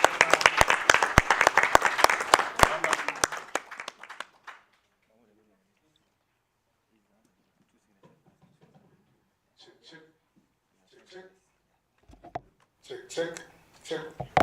All right, amazing. Let's appreciate them. Kuna picha hatujapiga. Ningeomba turudi the directors plus the team that was here. Kuna picha media wapate yote, please kindly. Yeah, kama mmesimama sasa, we can remove the seats. Let's remove the seats. Yeah, hata meza sasa tunaweza toa the ones that are in front.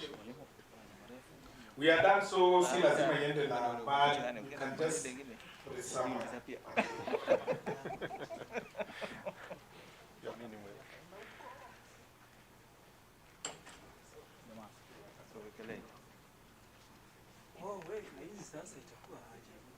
Hizo zimemaliza kazi kwa sasa. This technology. Si mtakat alafu mtasnip. Mtaedit. Chairman amesema cut. Yes. Technology iko. Songa kidogo.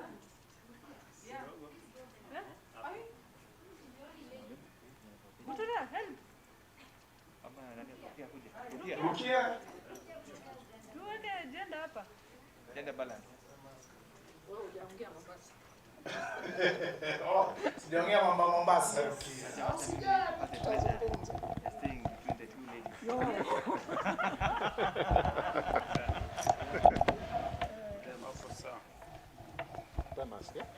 Tutoe mask.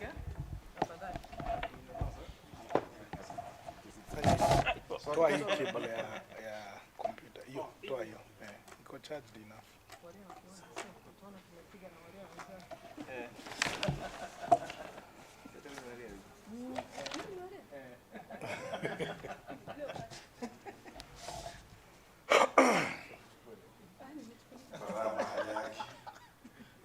Tunashangaa sana Wasomali wanatoa wapi pesa. Na mmoja niliuliza, Mohamed bwana, siku hizi Somali mko na pesa, tunashangaa mnatoa wapi pesa? Akaniambia hata sisi jezi kama Somali community tunashangaa, mbona hata nyinyi hamna? Haya, muangalie hivi. Oh, Somali bwana yake. I just want to make sure they're smiling. Sawa. Thank you. It's good, media? Thank you. Let's appreciate them. Ladies and gentlemen, the partnership.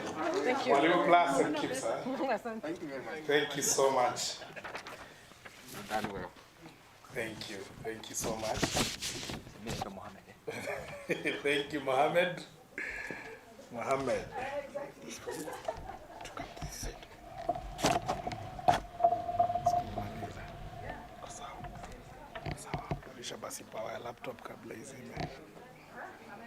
So now we also want to acknowledge the presence of Ken Garuya, MediaMax Network, the CEO MediaMax, Ken Garuya.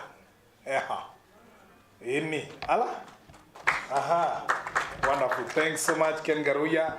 Adrian Kilemi wa TV47. Kilemi, thank you so much. Adrian. We appreciate your partnership. Thank you also. We've been seeing adverts about Mwalimuplus running on K24. So thank you for the partnership. We appreciate it. And of course also on TV47, we appreciate the partnership. So now we're talking about the questions. Ndio kumalizia. We are almost to the end of the program. So kwa kumalizia, we have questions that will be answered by Mwalimuplus, led by the team here.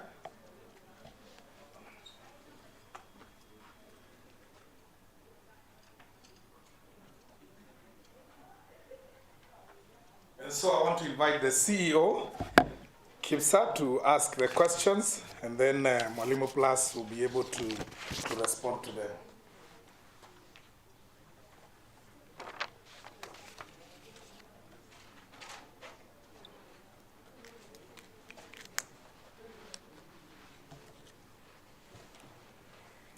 Thank you very much, Mr. Jesse, and thank you very much, all of us. I just want to address a few questions that have been put through the online platforms. And most of the questions that have been asked are actually similar. And there are questions that will be answered by KPSA, and we have some technical questions that will also be answered by our team, Mwalimuplus.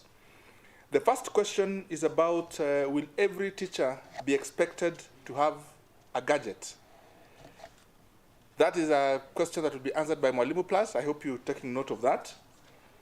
The question number 2 is the uploaded content based on 844, CBC, or both?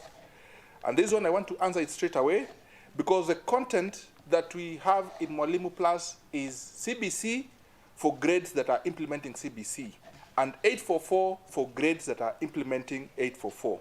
When our technical team was looking at the content, we made sure that that is aligned. So CBC for grades that are implementing CBC, and 844 for grades that are implementing 844. Then we have another question: how many gadgets each school needs?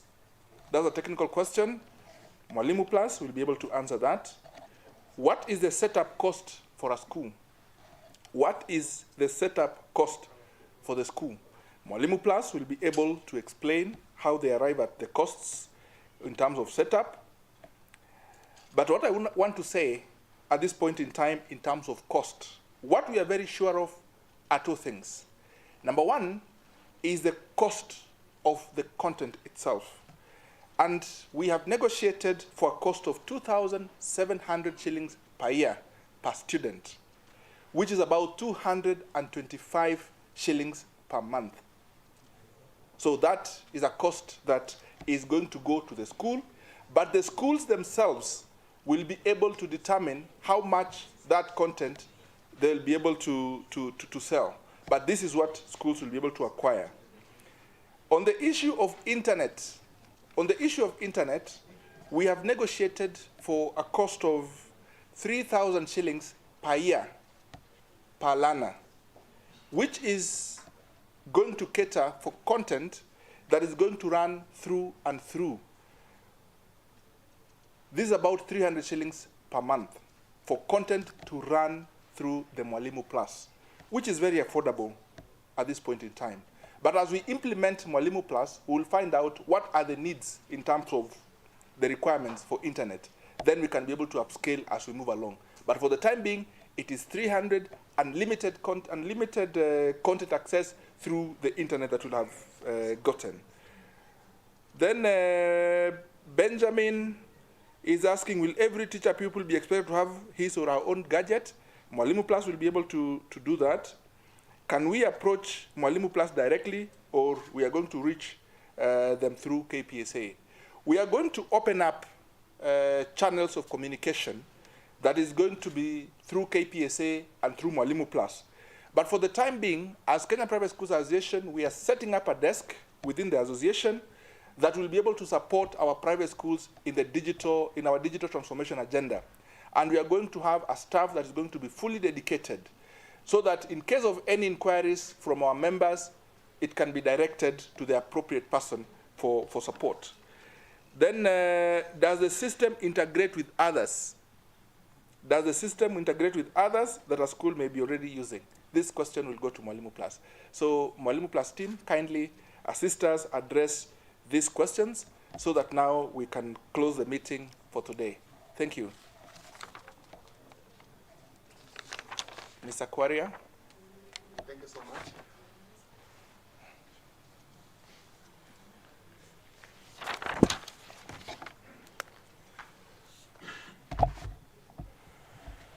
Okay, thank you so much. I think these questions have direct answers. And you see, this gadget is portable, and it is meant for each learner, because we are saying that learning can be done remotely and also while they are in school. Therefore, it means if a certain learner is not going to have a gadget, probably this learner is going to miss some classes while at home. But while at school, now it is at the discretion of the school to determine whether they are going to request their student population, each of them to have a gadget. But I think, as I said, it is direct let me call it logic thinking, that it becomes easier to learn if each learner has a gadget. Because when they are going to secure this one from the bank, they'll go as individuals, not just maybe somehow corporate.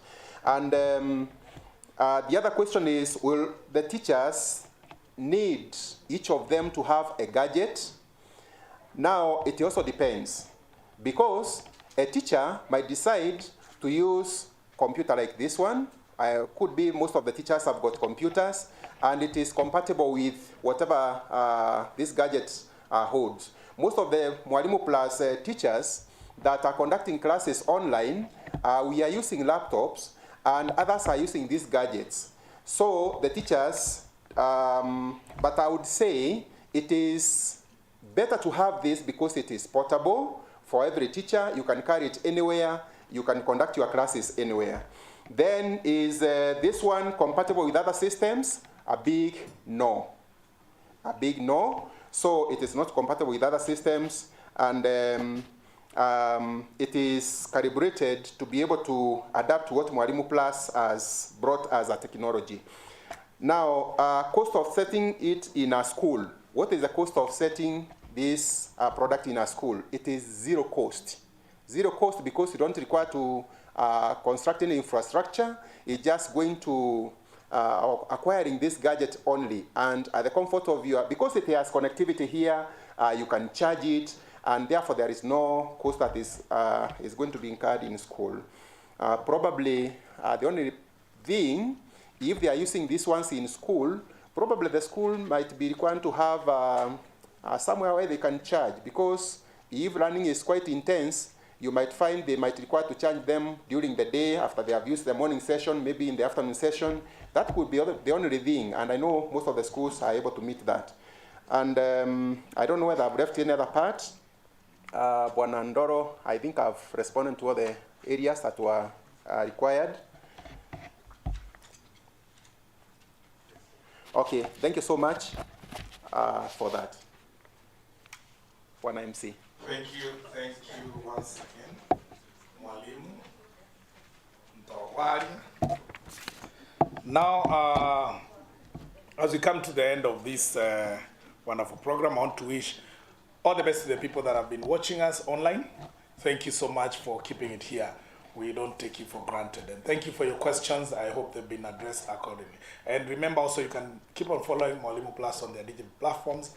You can ask questions there, and they're going to answer you. So on Instagram, Facebook, and Twitter, ask them questions. They're always ready to answer you. The digital team is ever ready for Mwalimuplus. And of course, if any other issue, the platform for KPSIA is there. You can air your questions there, and they're going to respond to you. So as we come to the close of this event, I wanted to say I'm grateful also to have met you guys here. You're wonderful. Appreciate yourself with a round of applause. And remember, just as I've told you, yes, the future is digital. Watu wengi wamekuwa kituliza, na nyinyi comedy mnarudi lini? Tunarudi wapi? Hapa ndiyo mambo yote. And even it's better because you see, if I do a stand-up comedy here, nowadays, before we needed like KICC to jazz watu. But now I need to have like 100 people to be my audience wacheke. And then nisimame hapa, make a very nice setup. Sasa mimi ningeweka kamera 7. Si mbili. Because you know, production is how we do it. Ndio wewe ukiwatch mali una watch, una feel vizuri. So I do it here, 100 people. Then unaweka online. Ndio ingie pale, you subscribe. So we advertise the same way. I'm talking about digital. We advertise the same way, and then you pay to join. I don't need to charge you now even 3,000 that we used to charge, and 1,000. I'll charge you 200. But remember, online is about numbers. So I'll have like 10,000 or 20,000 according to how much I've advertised. 20,000 people. 20,000 physically unaweza weka wapi? Lakini, with the technology today, with like what you are getting with Mwalimuplus, we are able to get an auditorium yenye itatoshea watu 20,000, 30,000, wherever they are. See, that's amazing. So that is the future. So for us, we're already getting ready for that. We were talking with the CEO, Mahmoud, yesterday, and we were just looking at we were talking kivijana, how well nowadays we consume content on digital platforms. Look at your children, ukimwachia easy gadget, anataka kukaa hapo, mtoto mdogo, ni nini anaangalia? So something like Mwalimu Plus now, when they're there, whatever content is available on Mwalimu Plus now, the children can get acquainted with it. Saturday wakiamka badala wakacheza cheze huko ovyo ovyo, you can tell them, hii computer si ya kuangalia Baby Shark, sasa angalia hapa Mwalimu Shark. Na utapata hapo, and that is the future. Whether you like it or not, the future is here, and it's digital. It affected us in a positive way. And that's what you need to embrace very fast. So thank you so much, Mwalimu Plus, for this. It's amazing. As a parent, hii mimi najua itanisaidia. Na Equity wako hapo anipatie karun. So with that said, from a parent, not wanashanga. Guys, unakuanga mzazi. Yeah, at times I'm very serious.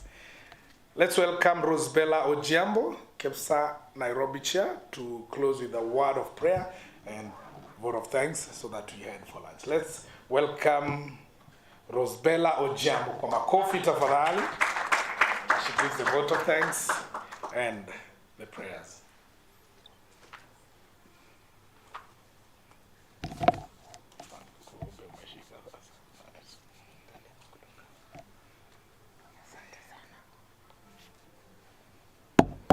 Thank you very much.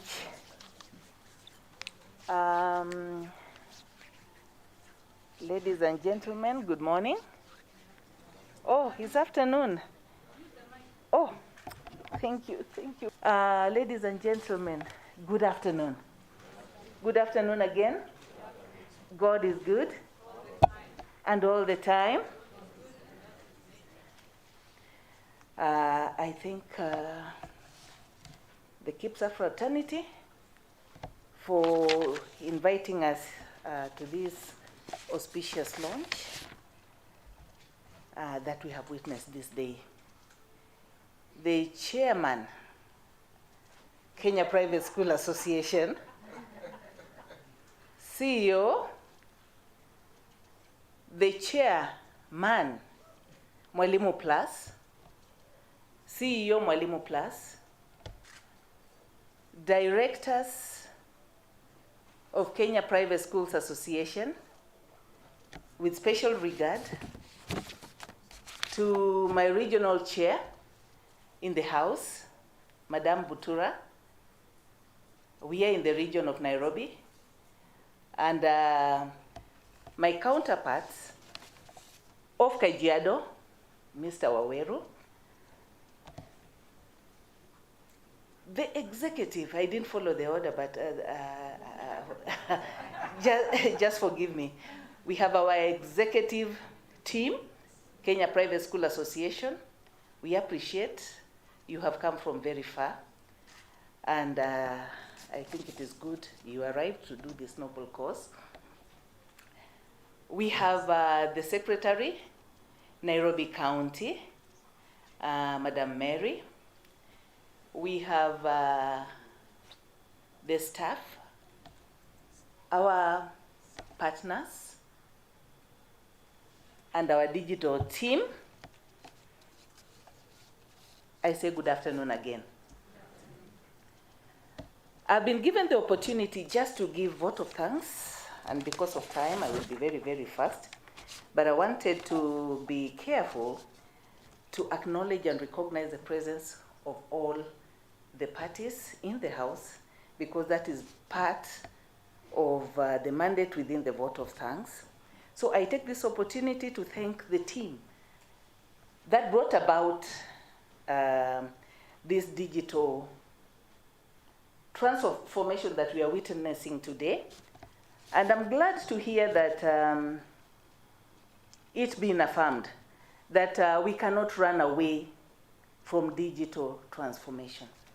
COVID came in, yes, it took many lives, but there are positives to it. It catalyzed and helped us move with speed to digital learning, and also cause a sudden dramatic paradigm shift within even the sector of education to appreciate digital literacy, which is also part of the core competencies of the the competency-based curriculum.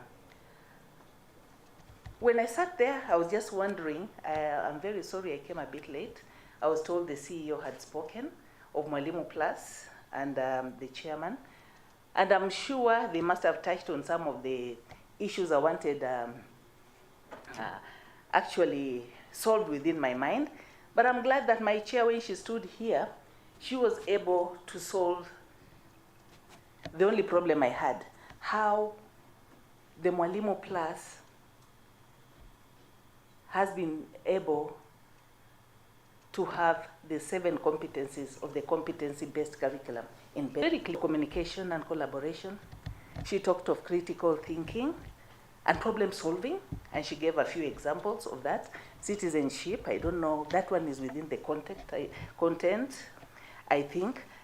Learning to learn, self-efficacy, creativity, and finally, I wonder why they put it 7th, the digital literacy. And she put it very clearly, and I saw the merge, and Kpsamwalimuplus, when, was it the CEO or the teacher who presented it here? I could also see the merge in between, that it has supported the 7 competencies that we are all actually supposed to teach within the competency-based curriculum. So that is very, very good. So I want to take this opportunity to say thank you to the team that took their time. I know we are all busy, and you took time to be able to bring about and to be able to go to the marketplace and shop around for this curriculum, and not for the curriculum, for Kpsamwalimuplus, to be able to solve our digital problems.